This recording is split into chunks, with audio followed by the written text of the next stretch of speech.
Jusqu'à 9 heures, Good Morning Business. Il est 7h20 et notre invité c'est François Roudier, le porte-parole de la plateforme automobile. Bonjour François. Bonjour. Alors évidemment, comme tous les mois, à minuit, vous avez publié les chiffres tant attendus des ventes de véhicules en France. Tant attendu, mais encore une fois, on est vraiment dans les basses eaux de l'automobile à cause des pénuries. On n'arrive pas à satisfaire la demande. On est toujours en cumul, quand même à moins 29% par rapport à l'année 2019. Par rapport à 2020, bon, on fait à peine, d'abord en novembre, on fait moins 3. Et puis sur l'année, on fera plus 2 par rapport à l'an dernier, qui était une année catastrophe. Il y aura eu 2 années catastrophes où on sera finalement à moins 30 de ce qu'on pourrait faire, François. Oui, tout à fait. On est dans un schéma d'ailleurs qui se reproduit en Europe. On voit très bien que l'automobile va avoir 2 années de crise consécutives, ce qu'on n'a jamais eu. On est tombé des fois très bas, mais ça repartait très vite. Ouais. On pensait que ça repartirait en 2021. Alors, oui, le problème, c'est qu'il y a la demande. Le problème, c'est que la demande est là. Alors, effectivement, c'est un cas d'école. Il y a une demande phénoménale sur le neuf, sur l'occasion, et on ne peut pas livrer. Ouais. Vous ne pouvez pas livrer parce qu'il y a les pénuries de composants, de semi-conducteurs, qui fait que les délais d'attente s'allongent et que les constructeurs privilégient aussi les modèles haut de gamme parce que les marges sont un peu plus importantes. D'ailleurs, ils sauvent presque la mise en termes de marge, les constructeurs automobiles, ce qui n'est pas le cas des sous-traitants toujours, mais c'est vrai que c'est en changeant, en sélectionnant les véhicules qu'on fabrique et ceux qu'on ne fabrique pas. Oui, tout à fait. Il y a un travail des directions de commerce et industrielles qui est assez énorme pour placer les composants électroniques qu'on va avoir, c'est à une semaine près, souvent chez les constructeurs, dans les véhicules à forte marge, dans les véhicules électrifiés, donc électriques ou hybrides, et effectivement tout ça se fait au détriment des véhicules d'entrée de gamme. Ouais. Et l'entrée de gamme, c'est ce qui fait le volume. Donc ça rajoute à la crise des immatriculations, du nombre des immatriculations. On est dans des délais de fourniture de combien de temps là ? Alors on est, je dirais, entre 3 mois, voire 9 mois sur certains véhicules. 9 mois ? Ah oui, c'est assez incroyable sur certains véhicules. Au minimum, s'il n'y a pas un variant qui arrive par là-dessus. Alors oui, voilà. Alors effectivement, la mauvaise nouvelle qui arrive, c'est qu'on a ce variant Delta. Alors on sait opérer nos usines, nos concessions, le nouveau on a tellement de variants que du coup on s'y perd. Et ce nouveau variant, on sait opérer nos usines, nos concessions automobiles avec le respect des clauses sanitaires, mais imaginez que les particuliers ou les directeurs de flotte vont pas tellement faire de réunions, les particuliers vont pas se déplacer, donc on sait qu'il y a un risque quand même sur décembre.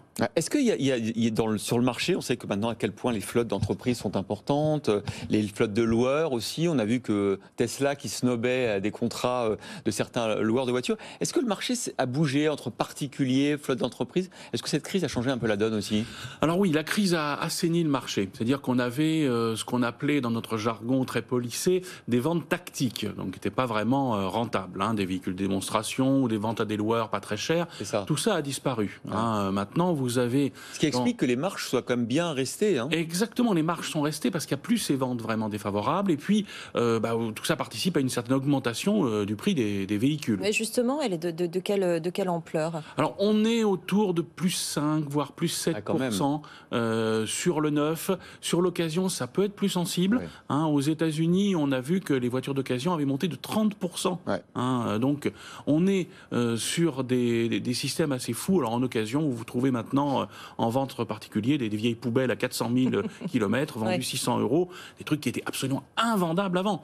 Donc, on voit même maintenant certaines voitures neuves qui vont coûter moins cher sur catalogue par rapport à la version d'occasion. Mais de toute façon, la neuve ne peut pas être livrée. Et l'occasion, elle aura peut-être un compteur électronique, alors que la version neuve, elle aura un compteur mécanique. C'est vrai. Ça peut être le cas, effectivement. François, ça va durer combien de temps, cette situation, selon vous ? Alors, selon nos grands patrons de l'automobile que vous avez très souvent ici, on voit qu'on est encore parti sur une demi-année 2023 qui va être instable.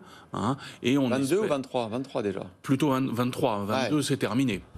Là, on est en 22. On sait que on va être sur une fin d'année qui peut s'améliorer d'un seul coup. Mais tout ça est lié, ne l'oubliez pas, à la demande de composants électroniques pour d'autres secteurs que l'automobile. Si on vend beaucoup de smartphones, beaucoup de consoles de jeux, beaucoup d'ordinateurs, vous allez avoir une très forte demande, surtout sur ces composants électroniques de bas de gamme, qu'on retrouve partout. Donc on peut être sur un 2022, alors peut-être effectivement avoir de bonnes surprises en septembre, mais c'est plutôt sur 2023 que tout va se rétablir. Et la France, par rapport à ses concurrents, vous disiez c'est à peu près La même situation, notamment. On est après dans la même situation et au niveau mondial, on est sur une approche de 11 millions qui ne seront pas produits sur un total de 70 millions. Tous les mois, ouais. Ce qui est impressionnant quand même, c'est la résilience des constructeurs qui ont quand même réussi à s'adapter parce qu'on le disait, leurs marges finalement elles ont quand même été maintenues. Sur un marché à moins 30%, c'est assez remarquable quand même. Oui, alors il y a un très gros travail qui se fait, mais dans la filière, ça commence effectivement à faire des questionnements et des dégâts. Alors les grands constructeurs, les grands équipementiers réussissent à s'en sortir. Certains font des profit warning, mais c'est de toute façon, on a vu Faurecia, on est sur un trend qui est. Valéo nous a dit hier pas du tout de profit warning. Tout va bien. Voilà, on voit que là, on a une gestion de très grandes sociétés. Ce qui est plus inquiétant, c'est sur le fond de la filière, où certaines petites sociétés se retrouvent à la fois avec des manques de composants et une augmentation du prix des matières premières qui est extrêmement dommageable pour leur business model. Merci beaucoup François Roudier, porte-parole de la plateforme automobile, d'avoir été l'invité de Good Morning Business.